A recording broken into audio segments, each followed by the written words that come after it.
Good afternoon. Welcome, everybody, to this remarkable event that we're so honored to host here at the Stanford Graduate School of Business. When I was asked by my colleagues, Amit Saru and Anat Admati, to consider letting and hosting and welcoming this event here to the GSB, it was one of these wonderful times when I can say, yes, and this is absolutely something that we want to do here and that we're honored to have here at the Stanford Graduate School of Business.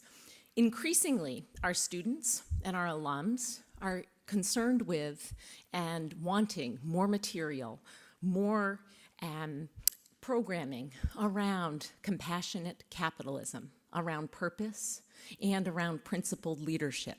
And so this event is one of many, I hope, that we will be able to bring some of these topics to our community.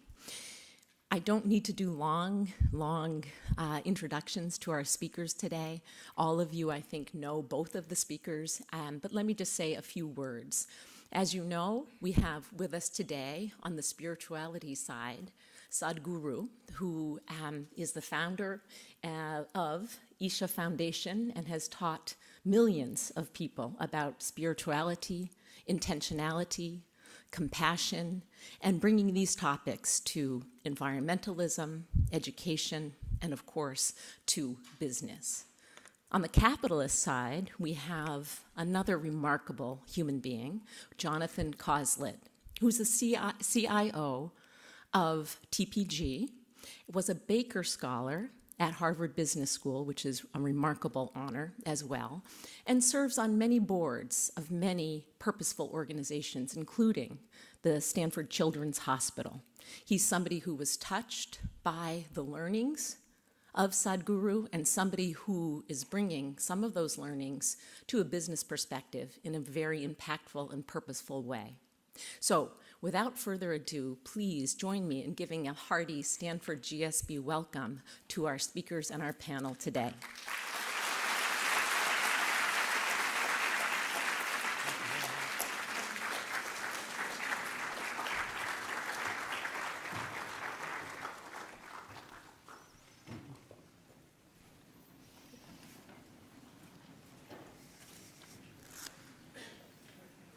Thank you very much. Good afternoon.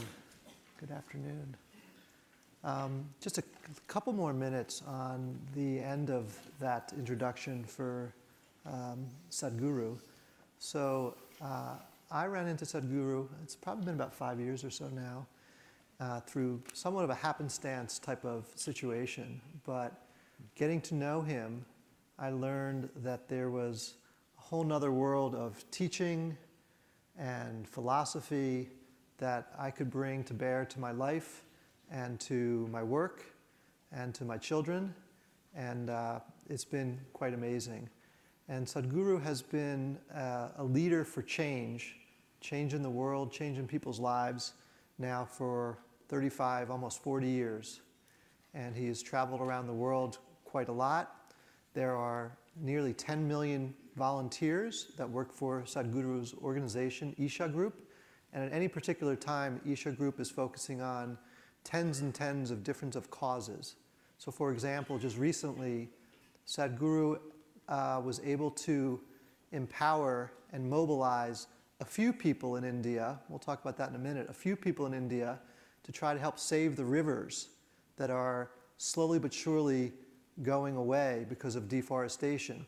So he thought this was a real issue and a real problem that needed to be addressed.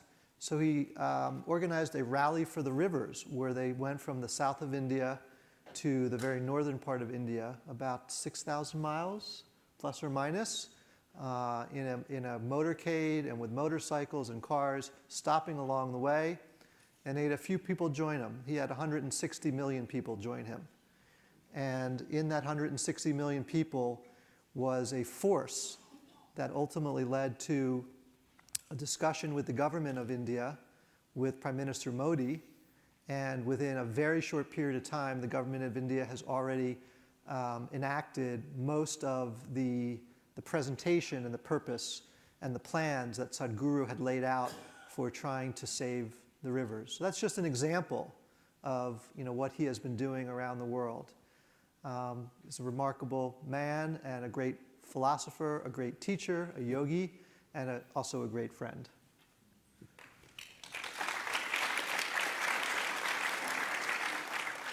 So on my journey in business, I'm now 27 years out of business school. So my 27-year career from sort of 25 to 50, I think it's really interesting, as we all know, as we get older, that we start to see that what you thought as a 25-year-old, maybe when you're 50, it can literally be 180 degrees different from your perspective when you're 25.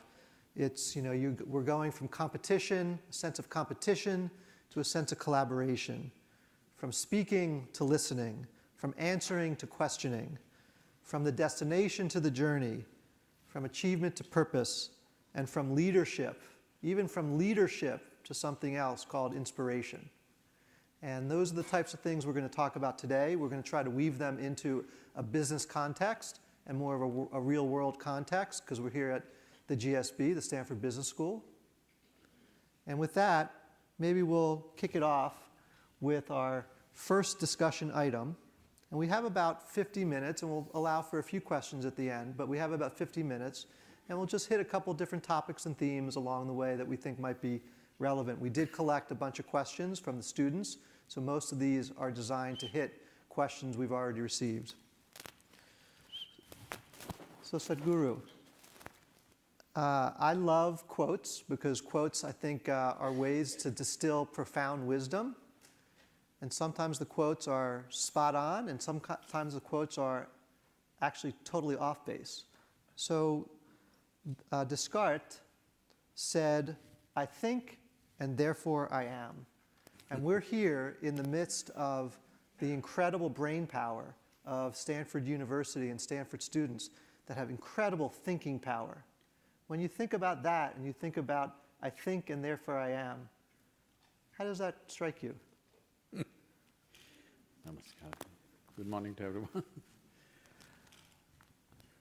I think this fascination with human thought happened in pre-Renaissance era because that population or that society had seen very dogmatic religious imposition that nobody could think by themselves. Everything was already taught and ready in a book.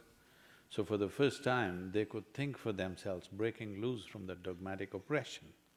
So they felt liberated that they could think for themselves. Since then, I think this European influence has been big and we made too much of our thought. But what our thought is essentially, it's the data that we have already collected. Something that we already know, we bring it out in permutations and combinations of various formats. But essentially, all our thought is coming from the data that we already have. That means no new possibility exists there. This is, I know, very So we are thinking intellect is the only intelligence we have, unfortunately. Let's look at it this way. Essentially, what you're referring to as mind is a certain combination of memory and intelligence, isn't it? Now, what you remember, what you have studied, what you have acquired, you remember all those things. Human beings have a vivid sense of memory, that's one of our greatest faculties. But every cell in your body remembers much more than your entire brain remembers.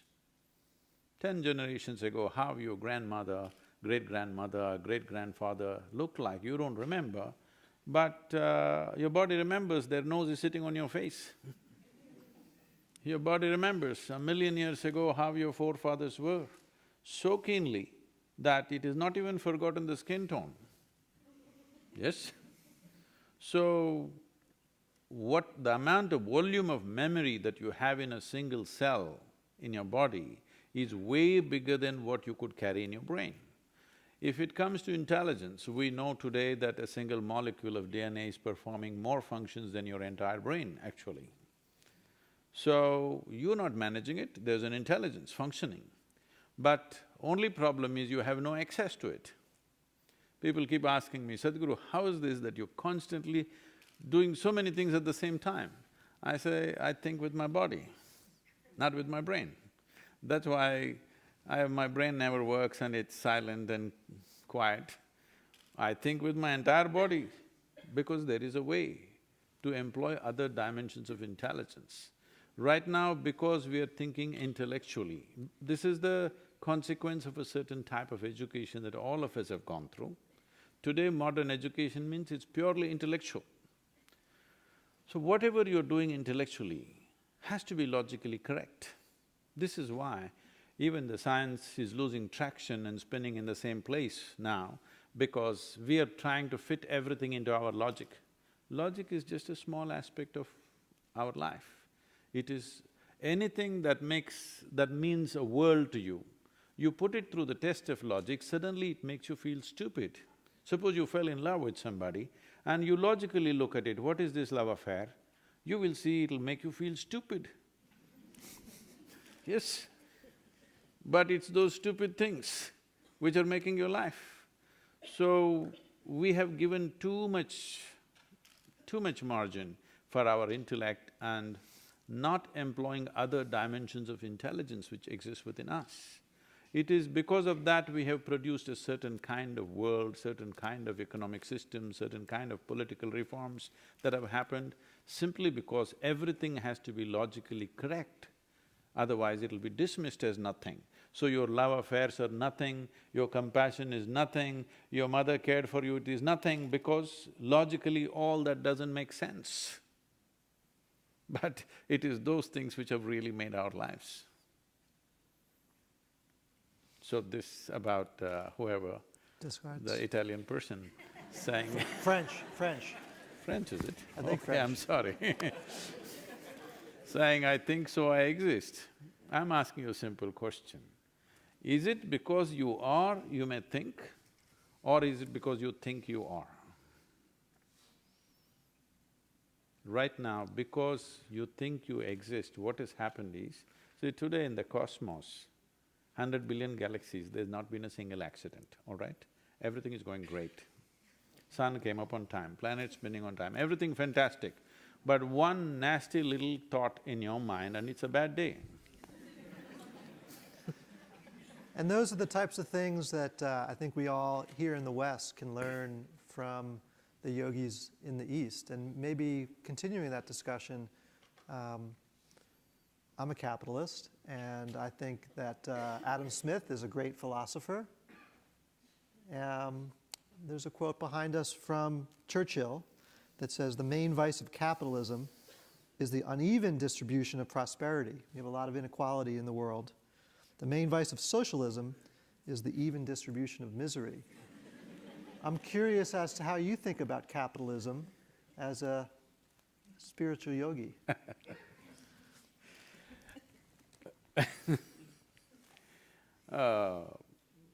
Being a yogi is individual enterprise.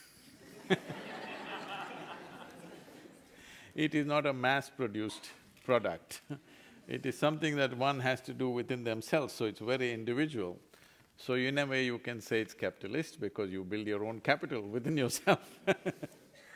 But capitalism as a system has kind of is obsolete now, because there was a time, let's say 100 years ago, in whole of United States maybe 25 or 50 families held the capital. So they decided everything. So that was called capitalism. Now it's the market which decides everything. So this is a market economy. So this is a far more democratic way of functioning because anybody who has a good idea and is capable of executing that idea, for him there is no dearth for capital anymore. So capital is available for everybody, so there is no capitalism, it is market economy, but market economy needs to evolve further.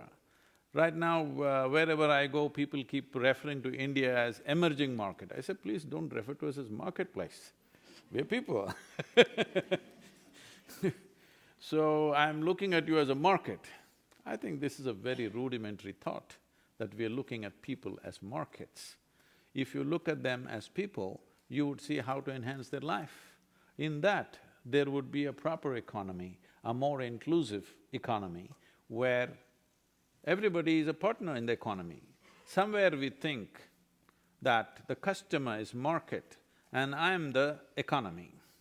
I'm producing and supplying, so I'm the economy, you're just a victim generally a victim. So there is another way, I think the future is coming there, that the customer of even a small product can be a participant or a partner in the company. See, if you have 10,000 partners in this town, your business just cannot fail. This is the firmest way to stand. Suppose you have 1 billion partners across the planet, your business just cannot fail, it's perpetual. Right now you have victims, when they realize they've been victimized, you're going to get it. I'm curious, as you travel, and let's compare the economic and maybe political systems as a whole between two of the largest countries in the world, India and China. India is the largest democracy in the world. China is the largest communist system in the world. When you travel between India, China, and even comparing it to the West, how can we think about what's working and not working in that relative comparison of those two largest democracies and communist systems in the world? So democracy as a political system is one thing. As Churchill said, maybe in democracies, misery is equally distributed. When things have to be done, it gets slowed down inordinately simply because you have to convince everybody involved, and not everybody gets the point. By the time they get the point, the time has passed many times. So this problem is there. But the most beautiful aspect of democracy is, not always is it right, most of the time it gets itself wrong. In spite of that, the best thing about democracy is, this is the first time in the history of humanity that we can change power without bloodshed. That's the most important thing, we should never forget this. Otherwise, even within a family, if power had to change, there was bloodletting. Major nations are changing power without a drop of blood. That is the first time in the last in the last 10,000 years. It is only in the last 50, 60 years this is happening across the world. So we should not underestimate the value of that, though there are unnecessary impediments in democracy, which goes on, what can be settled in 10 minutes goes on for 10 years of debate. Yes. Like you're talking about, economies which are at different stages of development. If you say United States, it's at a certain stage of development. If you say Republic of China, it is at a certain stage of development. If you say India, it's another stage of development. I don't think you can handle all the three with the same norms and rules, because they are in different age groups. You can't handle a 5-year-old kid and a 15-year-old youth and a 25-year-old adult the same way. So, they are in different stages. They need to be nurtured and handled in different ways. China is a great example where, in a forceful manner, in a very forceful manner, almost in a brutal manner, they have taken out 1 billion people out of poverty in a matter of 40 years. That's not a small thing. People focus on brutality, but the most brutal thing is to keep a whole population a lifetime of poverty is the most brutal thing. Shooting somebody is not so brutal compared to keeping them in poverty for a whole lifetime or generations of people.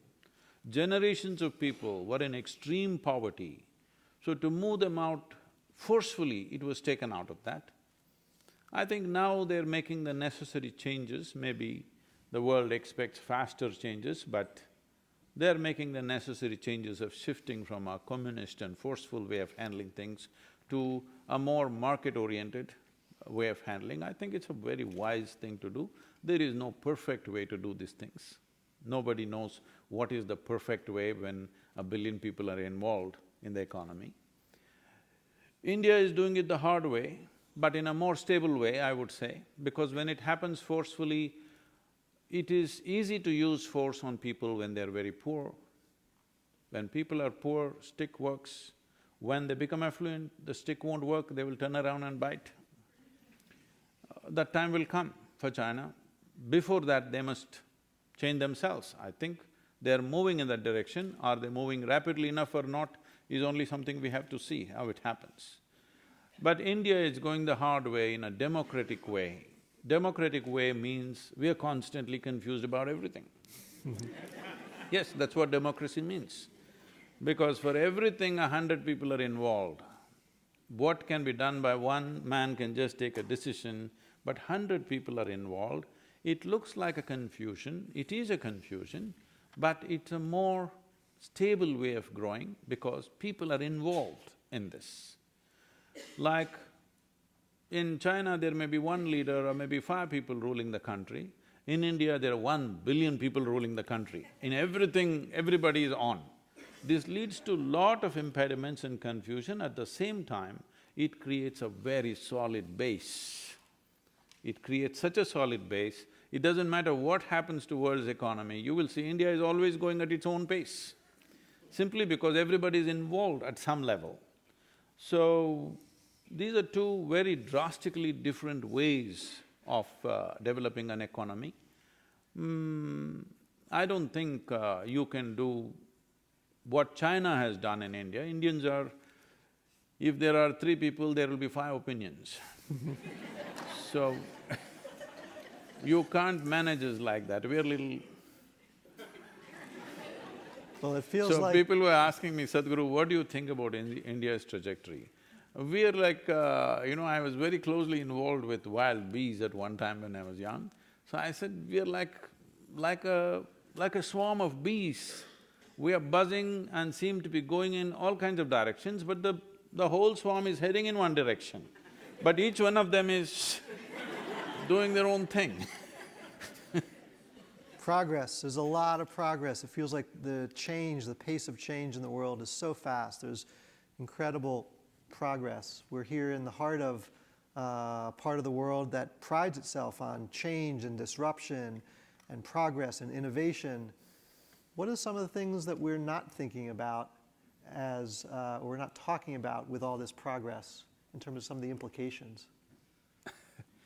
See, we're getting too carried away with economy. Today, anywhere you go, even if you go to your grandmother's place, you discuss economy. Hello?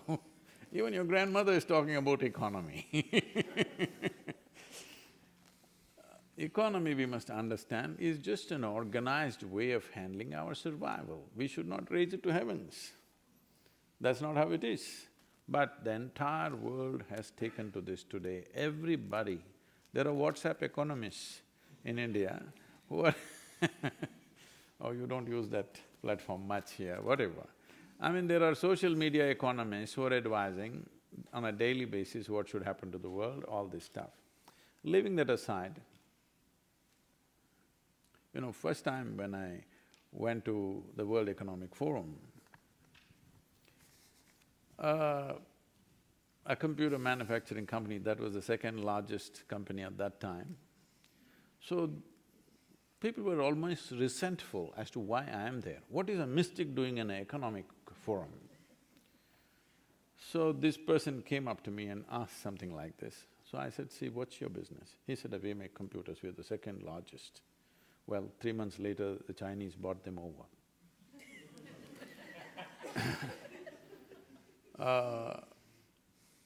I said, see, whether you're making a computer or a safety pin or a spacecraft, it doesn't matter what you're making. Essentially, you have forgotten this is all about human well-being. All business is about human well-being, and that's my business. And it should be everybody's business. So, in all this economic jargon, I think we are forgetting somewhere this is about human well-being. People who are running the economy are getting destroying themselves and the planet. And the economies of the world have become like this. When in 2008, when I was at the Economic Forum, there was a little bit of a trend of recession beginning to happen. Particularly all the American billionaires who came there, they were carrying an extra long face because they were a few billions less than what they were 3 months ago. So they asked me to handle a session called Recession and Depression. So I said, recession is bad enough, you don't have to, compound it with depression. But anyway, right now the way we are driving our economic engine is such that if we fail, we will be depressed. But if we succeed, we will be damned for good. I said, better you're depressed. Because this is like, in India there's a proverbial story about a man sitting on the wrong side of the branch and cutting it. When he succeeds, he will fall. That's something that all of us as business We leaders need to… we are going in that way. When we succeed, we will fall. That's not good. Our success should raise us, but our success will bring us down. Once in a way, recession is helping us to slow down. Otherwise, business as usual, if all economies on the planet or the global economy is fully thriving and on, I think in 25 years' time, there'll be a serious ecological crisis. Serious stuff, not simple stuff. This Rally for Rivers you were talking about, since 25 years, when I was very actively engaged with South Indian rivers, I floated down rivers, I lived along in the forests and rivers because I didn't go to any university, all I did was spend time in the jungles. So, I have a very intimate relationship with them. In 25 years, on an average, across the country, 44% depletion of water levels has happened, 44% in 25 years. 25 years is not a long time for a subcontinent, but in 25 years, 44% depletion has happened. Some rivers have depleted over 70%. Hundreds of tributaries, small rivers have completely gone dry. This is our way of handling economy. Ripping off our fundamental source of life and handling economy, what does it mean? So, in India it is very stark because of the population and land pressure that we have. But it is so everywhere, it may not be so visible, but it is so everywhere. So, we need to devise or bring down our pitch of economy in our own minds. I think we're talking too much economy and less of life. It's time when you meet people, you talk something about life, how are you doing? No, how is your company doing, what's your stock? This is the talk.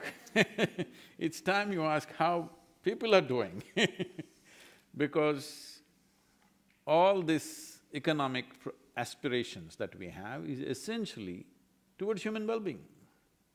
In pursuit of well-being, we have done all these things. In last 100 years, we have come to a place where in the entire history of humanity, we are the most comfortable generation ever, physically, I'm saying.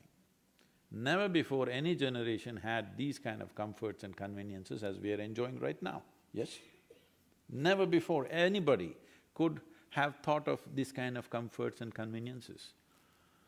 But are we bursting with well-being or joy or love because of this?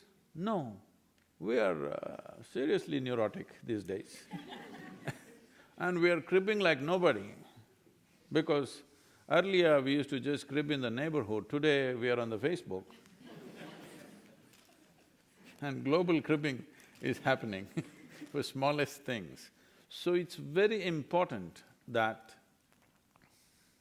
our economy is just another tool, one more tool for the well-being of life on this planet.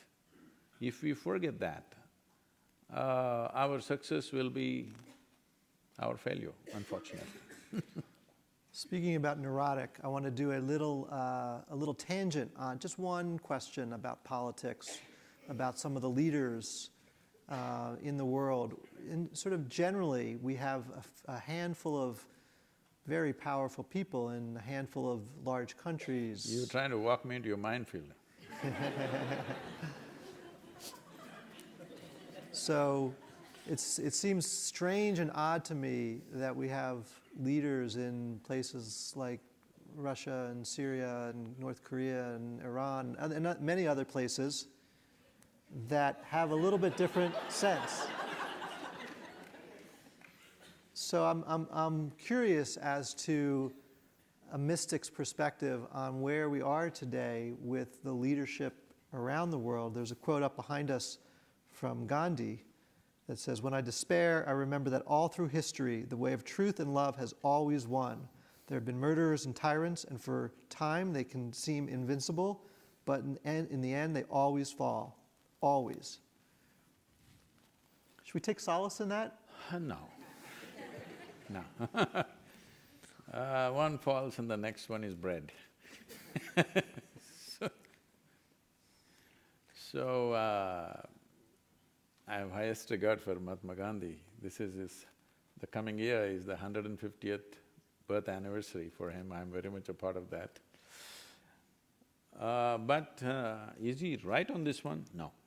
He himself fell to an assassin's bullet. Well, you have a Martin Luther King shot down dead, and there have been so many others who were nowhere near any kind of tyranny, who have fallen to bullets. Well, Mussolini you hung, but Hitler had the freedom to shoot himself. I'm saying not all of them fell. Mm-hmm. And one thing we need to understand is, there are a lot of tyrants all over the place, in every society. In homes, there are many tyrants. Fortunately, they're not as potent as an Adolf Hitler or a Mussolini or somebody else or whatever. Fortunately, they're not as capable. So essentially, we are trying to celebrate incapability, incompetence. So tyranny, is it there? It's everywhere. Prejudice is there means tyranny is there, right? What is the scale and what is the competency of the tyranny is the only question. We have not strived to craft an education system where we don't produce tyrants. We are producing tyrants. Maybe they're running companies, maybe they just have 3 people in the family and they're doing their tyranny right there. Or maybe they're school teachers, they could be anything. But tyranny is all over the place. Only a few, fortunately, are super competent. They organize themselves into large-scale suffering. Others are not able to organize themselves. I would say we should be able to celebrate competence, because that's the only thing, ultimately. If we want to celebrate competence, we need a more inclusive human being. My competence should not work against you. When is this possible? Only when in some way, in my experience, you're a part of myself. So we need to bring this into every structure. When I initially said, unfortunately our education is too intellect-oriented, we must understand what is the nature of the intellect. Intellect, if I ask you, would you like to have a sharp intellect or a dull one, blunt one? You must choose. Sharp. You must choose, I'm going to bless you. Sharp one or blunt? Sharp. So essentially, it's a cutting instrument, it's like a knife. So you have a knife in your hand, whatever you give it to this knife, it will cut it open and see. This is the nature of the intellect. Dissection is the only way intellect can know anything. So suppose you want to sew something, for that also you use your knife, you'll have everything in tatters. That's all that's happening. That's all that's happening to the world. People are using their intellect even to put things together. It doesn't work like that.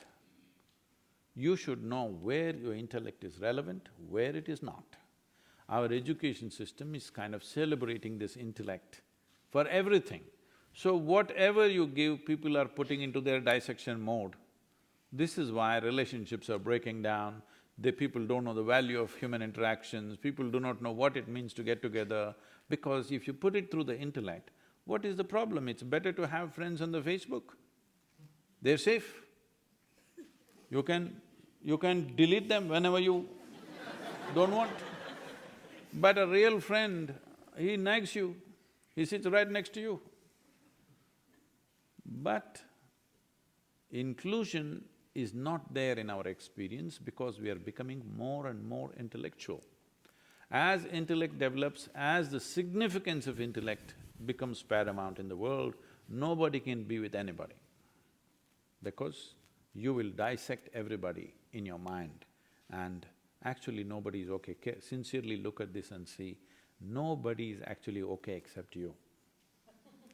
If you ask any… I think this is a business school, but if you… last time I was in a medical school, so if you ask any psychiatrist, he will tell you, if you think nobody is okay, this means you're getting sick. Yes, it is. If you think nobody is okay except me, you're going towards megalomania. And this is happening to every human being, large scale. Our very education systems and every other system, as they become more and more intellect-based, this is inevitable because this is the nature of the intellect. It will not only slice everything, it will cut you into pieces. It will cut you into pieces and you should not be surprised. In another 100 years, if you have 30 to 40% of the people on this planet being schizophrenic, yes, you should not be surprised at all because it is very much like that, unless a lot of children don't go to school. Yes, if everybody goes to school, if 100% population goes to school for next 100 years, you will have minimum 30 to 40% schizophrenic because you are making intellect paramount. It will cut everything into pieces. When it's done with the world, it will do this to myself, dissection. So with dissection, you can know certain things, but you can't know everything. You can't know this life by dissection. And your economy, your leadership, everything is about enhancing life, isn't it? Hello? Absolutely. It's about enhancing life, not just playing some game which is against life. Right now it's become like this, people have started this like a game that they cannot stop, it's an addiction game, that you start doing this, doing this. In the stock market you have all that, but where is it? The wealth on the planet has remained the same in the last billion years. It's not changed. We can make products out of it, things out of it, but it's essentially the same material, isn't it? See, it's like, suppose you stand in front of the mirror, there is only one person. One person becomes two in the mirror. If you put one more mirror, this can become hundreds of people. Now you think there are hundreds of people. No, there are no hundreds of people, there's only one person. Yes? Similarly with wealth, similarly with everything, there is only that much. We should see how to use it in a sensible manner. Of course, we want to live well, there's no question about that. But life on this planet is for all life. This idea that's gone into human mind, certain religious dogmas have put this idea, everything in this world was made to serve the human being. If you pay… I've spent a lot of time in the jungles. If you just observe a lizard there, a reptile, a crawly creature, he has a complete life of his own. You observe the ants, they have a complete life of their own. Especially other mammals in the wild, they have a total life of their own emotions, their own families, their own politics and their own fights and wars and everything.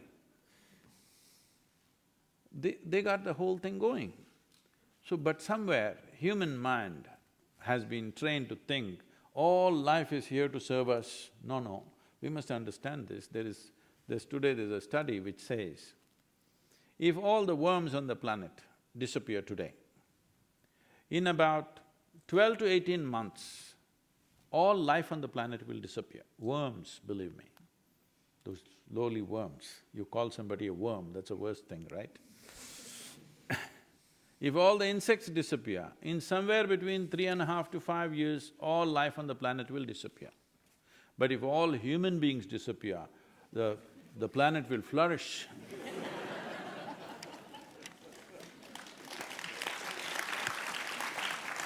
let's relate that to ambition. We're here at a business school where we've got really talented students about to start their career. So relate that to ambition, and relate that to the struggle that many people find to define success.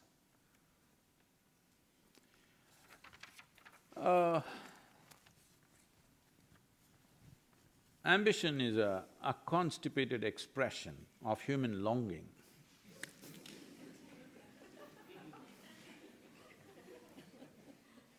Human longing, if you look at yourself, wherever you are, you want to be something more, isn't it so?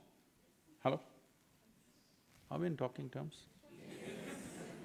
Wherever you are, you want to be something more or no? Yes. What more? It depends what you're exposed to. If you know money, you're thinking more money. If you know wealth, more wealth. Knowledge, more knowledge. Love, more love. Pleasure, more pleasure. Whatever you know, whatever may be your currency, but you would like to be something more. If that more happens right now, you want something more. If that happens, you want something more. So what is it that you're looking for? You're looking for a limitless expansion. If you're looking for limitless expansion, what is your means? See, it's like this. You want to go to India. You think your Tesla will take it? No, I have nothing against the electric car. But I'm saying, you won't even reach Los Angeles, your battery will run out. Now if you want to go to India, if not an airplane, at least you must have a craft which is capable of navigating the oceans, isn't it? So similarly, if you're looking for infinite expansion, what is the means? The means that you have right now is all physical in nature, in the sense, everything that you know as life is only by seeing, hearing, smelling, tasting and touching, the five sense organs. You cannot see, hear, smell, touch or taste anything that's not physical. So in your entire perception of life, you're only seeing, hearing, smelling, tasting and touching physical dimensions of existence. When we say physical, physical exists always because of a defined boundary. Without a defined boundary, there is no physical nature. But now, you want a boundless expansion. Through physical nature, if you try to become boundless, it's like you're trying to drive Tesla to India. No, you cannot. You need an appropriate vehicle for that. So that vehicle is now the most corrupted word on the planet called spirituality. Spirituality does not mean religion, spirituality does not mean looking up or looking down. Spirituality means you want to touch a dimension beyond your physical nature. Because if you have little awareness, you know that physical about you was accumulated over a period of time. Yes? Hello? You are not born like this, right? It is accumulated. What you accumulate can be yours, it can never ever be you. You can pick up as much as you want if you have the ability to carry, but when time comes you'll have to shed it. This is just a piece of the planet, what you're carrying. Before you and me came, countless number of people have walked this planet. Where are they? They're all topsoil. This will also become topsoil unless your friends choose to bury you real deep, fearing you may raise from the dead. So, essentially ambition is just the same thing. You want to expand, but how much expansion? You want to expand limitlessly. Can you do that physically? Never. So, ambition is just a constipated version of this innate longing which is there in every human being to expand limitlessly. If you become conscious, you would expand limitlessly, finding the right vehicle for that. Otherwise, it finds this kind of destructive, constipated, destructive expansion, which we call individual ambition, which is very destructive. And my ambition and your ambition always is bound to be conflicting. It cannot be any other way. As long as you're incapable and I'm incapable, we are doing a small pool, each other, fine. But I'm big, I want to expand. You're also big, you want to expand. In competence, I'm saying big. Now there's going to be a clash. So that is when you call somebody a tyrant, he tries to conquer the world. So this tyrant exists in every ambitious person, but fortunately incompetent. And how unfortunate that we think incompetence is fortunate, isn't it? The greatest thing is human beings should function at its fullest possibility, but now we are hoping they function at less than as limited as possible, otherwise they don't know where to stop. It's like somebody starts eating and he doesn't know where to stop eating, when to stop eating. It is a problem with lots of people. This is the same thing. Unfortunately, we give it all kinds of decorative names, but essentially it's the same thing. So one can move from this personal ambition to a larger vision. What is the difference? Essentially, the difference is just this: ambition is about me, vision is inclusive. And if your ambition or if your longing is for something more than your own comfort and fulfillment, then you will find success every moment of your life. If you're ambitious, you find success only once in a way, constipation is like that. There's the quote behind us is, success does not lead to happiness, but rather happiness leads to success. And maybe in the context of a term you've coined, inner engineering, you can talk about that. Happiness leads to success. It's not that success leads to happiness. I think till now what I've been saying in a way is, happiness is success, because it's human well-being that we are working for. If I'm already well, is that not success? When people are working so hard for their well-being, if I sit here simply breathing and I'm very well, is that not success, I'm asking? So just because I am happy, does it mean to say I won't do anything? You tell me, in your lives, all of you, when are you willing to do more? When you're very joyful, are you willing to do more? Or when you're miserable, you're willing to do more? When you're joyful, you're willing to bend backwards and do whatever is needed, isn't it? When you're miserable, can we get you going? Oh, very difficult. Miserable and depressed people, you can't get them going for smallest things, isn't it? But when you're joyful, you will not just bend forward, you will bend backwards and do whatever is needed. It's only after coming to United States I got this term, TGIF, it sounds like your company, but it's TGIF, okay. Thank God it's Friday. This means 5 days of the week you're suffering, 2 days you're going to enjoy. No, life never will work like that. We made sure in our organization, in Isha, even in our school, it's 7 days. Because if you're really joyful about what you're doing, where is the question of, thank God we have an opportunity to do something that we want to do, isn't it? Not like, thank God I got a break. Not just me, hundreds of people around me are today 20 hours a day, 7 days of the week, 365 days, on and on. And this is because we are first joyful and then we are doing our work. We are not doing our work in pursuit of our happiness. This is an expression of our joy. So the more opportunity you get, the better it is. This needs to happen to the world. If you were joyful, you would do only what is needed.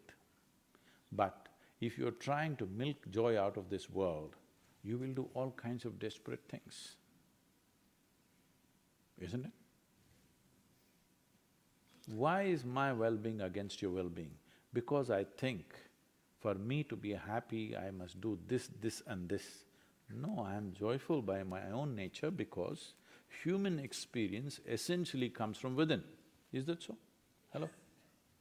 Your joy or misery, both happens from within you, is that so? What happens from within you, at least what happens from within you, must happen the way you want it, isn't it? See, this is all human beings are seeking. They want pleasantness in their life. They want everything to be pleasant. If your body becomes pleasant, we call this health. If it becomes very pleasant, we call it pleasure. If your mind becomes pleasant, we call this peace.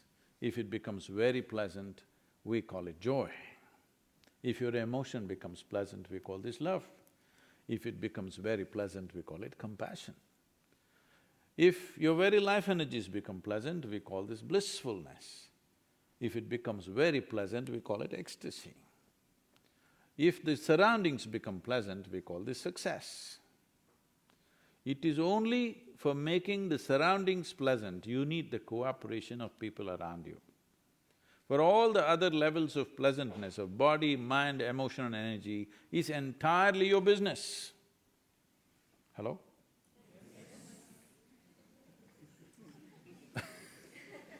Some people say, no, I'm not interested in all this, I want to go to heaven. Why? Because the advertisements have always said heaven is a very pleasant place. If we told you right from your childhood, God lives in heaven but it's a horrendous place, do you want to go there? No, you will pray from here only. So essentially you're looking for pleasantness, highest possible pleasantness for yourself, isn't it so?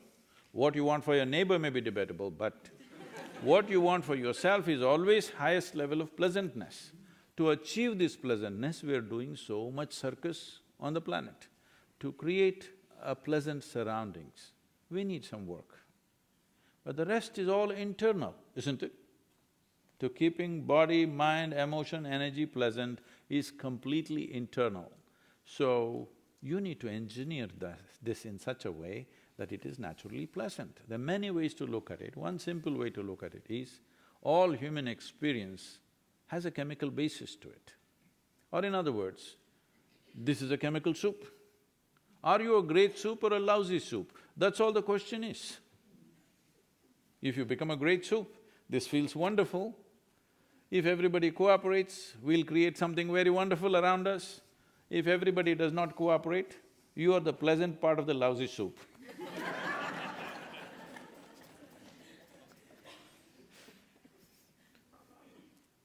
That much choice you always have, isn't it?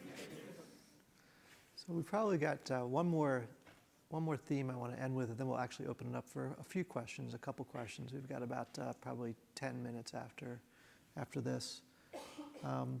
So behind us is what could be my favorite quote of all, because it talks about what we're all here for, which is relationships. It's by Maya Angelou. It says, "People will forget what you said and what you did, but they will never forget how you make them feel."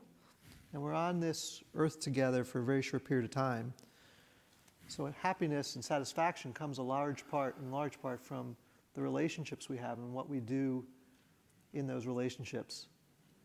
How can we implement those thoughts both in our lives and in the context of our careers?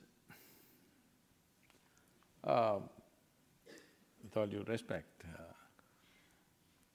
what I'm saying is far more revolutionary than you be nice to me, I'll be nice to you business, because a whole lot of relationships start off with this intent, but most of the time they don't succeed. People who had the most pleasant early interactions could get into horrible states of conflict later on, all right?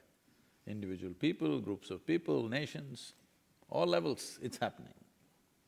This is because I expect you to make me happy, you expect me to make you happy. This is always a time bomb. It'll tick for some time and it'll explode unless it just peters out. So, I'm telling you this, why should how I feel depend on you? Because how I feel is coming from within me. This must be determined by me, isn't it? Hello? The moment I think, I'm feeling miserable because of you, there's a conflict. Yes or no? So, it's very important that human beings have to mature into this possibility that you feel joyful, you feel miserable, you feel horrible or you feel wonderful, this is essentially your doing. Somebody else, what are they doing? What they know best, they're doing. What they know best may be a lousy option, but they're doing what they know best. Right now they're abusive because that's what they know. They don't know any better. But why should that determine how I am?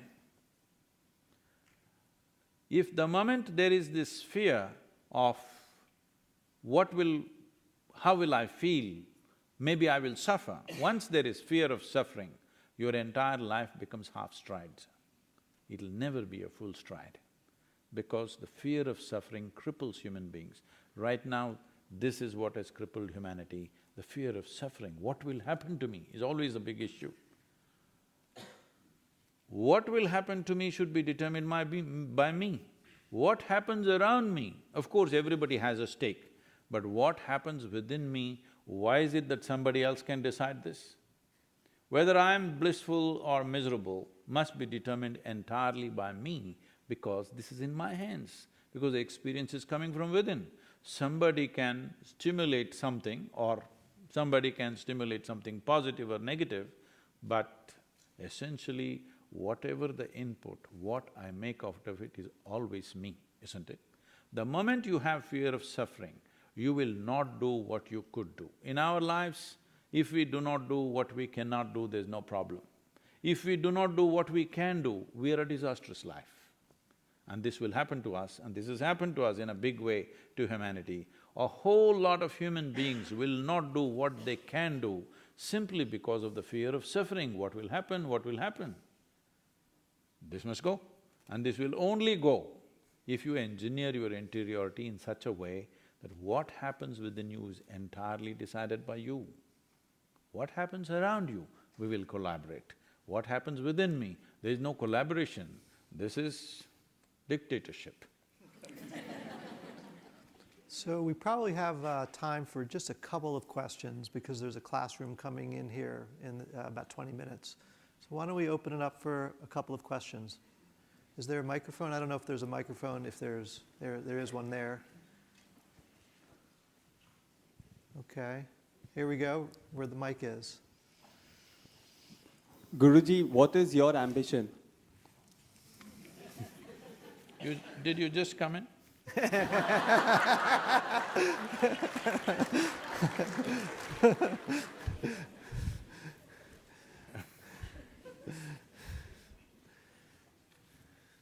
No ambition, I'm just fooling around, that's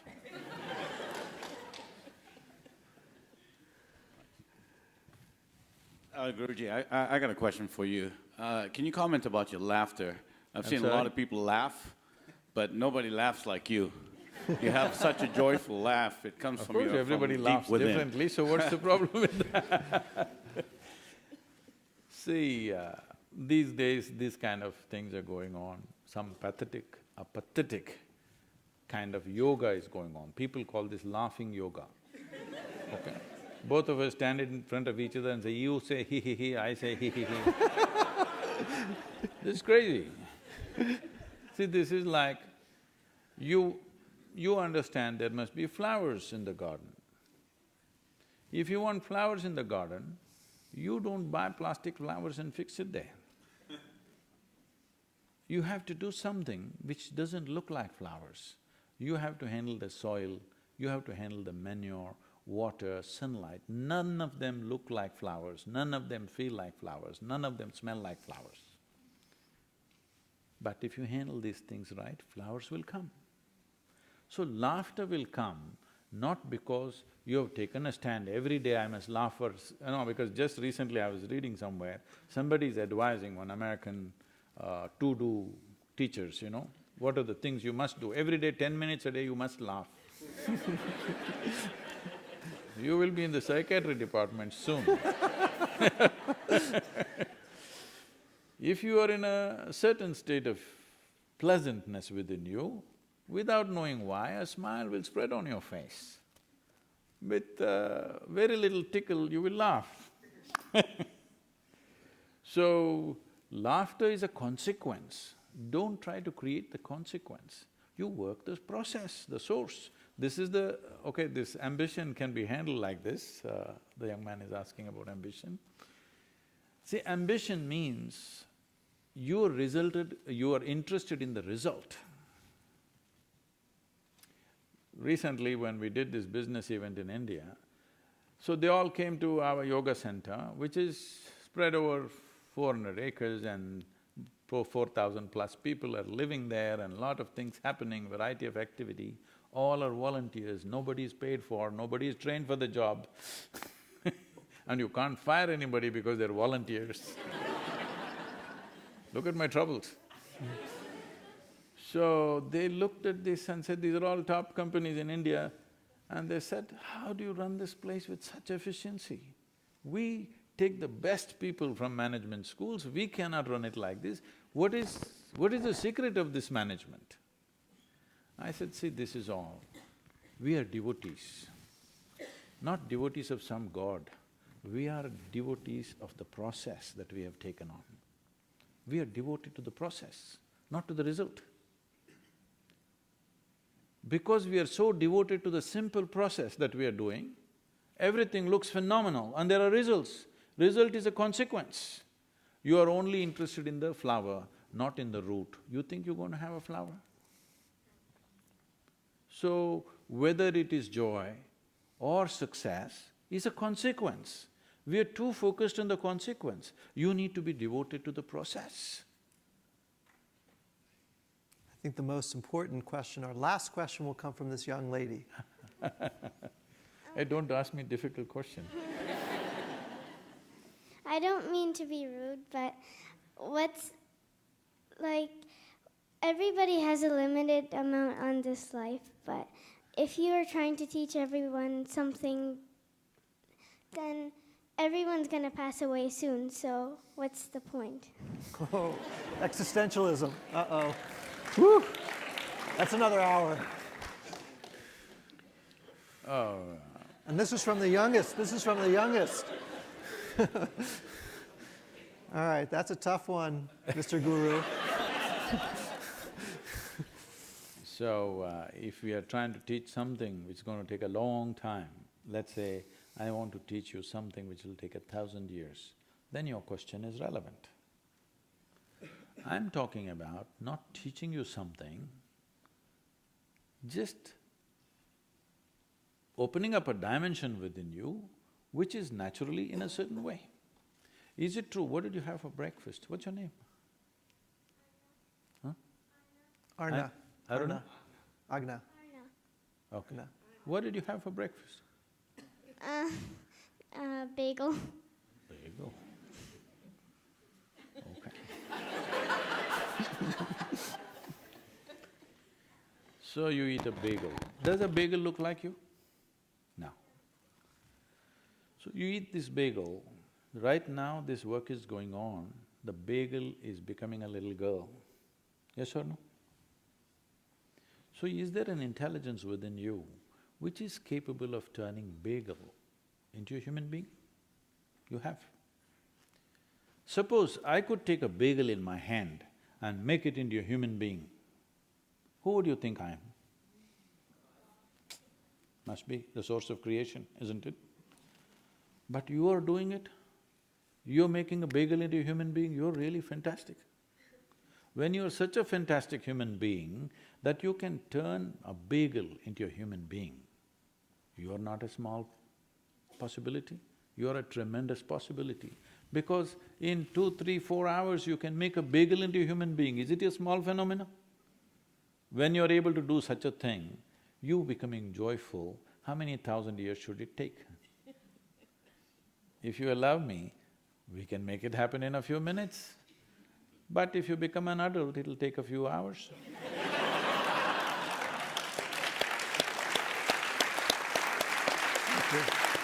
Thank you guys very much. Thank you very much. Maybe again next year.